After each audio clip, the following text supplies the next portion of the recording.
Hello, everybody. This is Gary. Today is Friday, October 21st, 2022. It is 12:55 p.m. Eastern Standard Time in the United States in Rochester, New York. And this is my coping with schizophrenia blog entry for today. Um, Today, my symptoms are pretty much under control. My paranoia and delusions are not that bad. My anxiety levels are not that high. My auditory hallucinations are at a bare minimum. My anxiety, not so severe.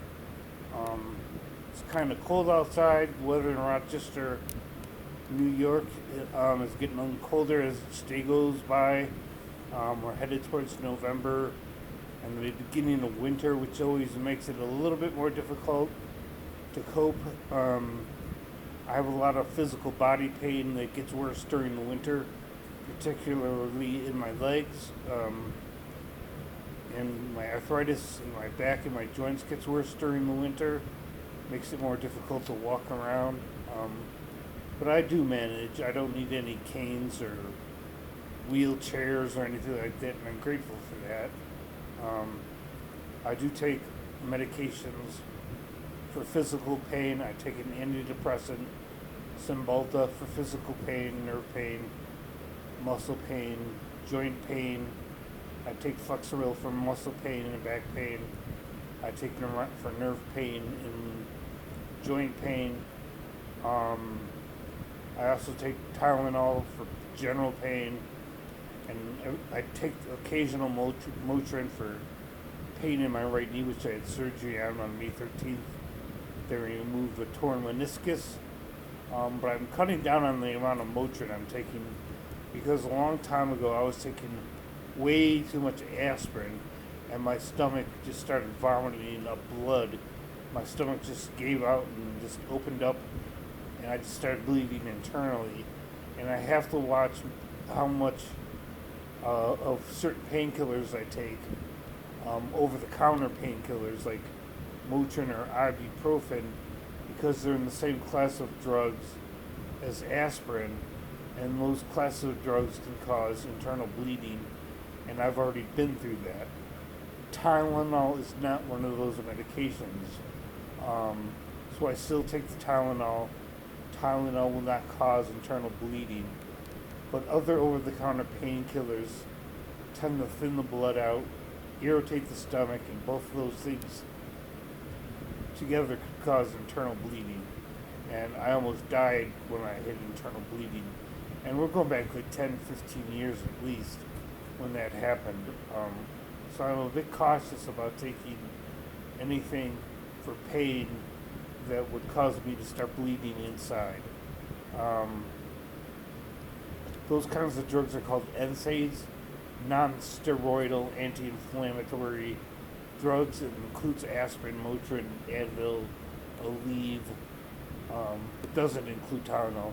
Tylenol carries its own risk of liver damage, so you still have to be careful about how much Tylenol you take in every day, especially if you drink alcohol. I don't drink alcohol. But generally everything's going okay. My symptoms are not that severe. Um, I still have to do my physical therapy exercises and my walking exercises, which I do outside. And like I said, it makes it more painful for my legs, partly because I'm overweight.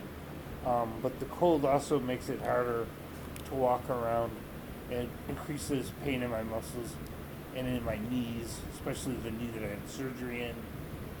The knee feels kind of stiff from time to time. That's why I exercise on it, because the stiffness will only get worse, and the pain in the long run will get worse if I don't exercise my right knee. Um, Generally, by the physical therapy exercises I was given by my physical therapist, as well as just actually walking on my leg that I had the knee surgery on. But winter's coming up.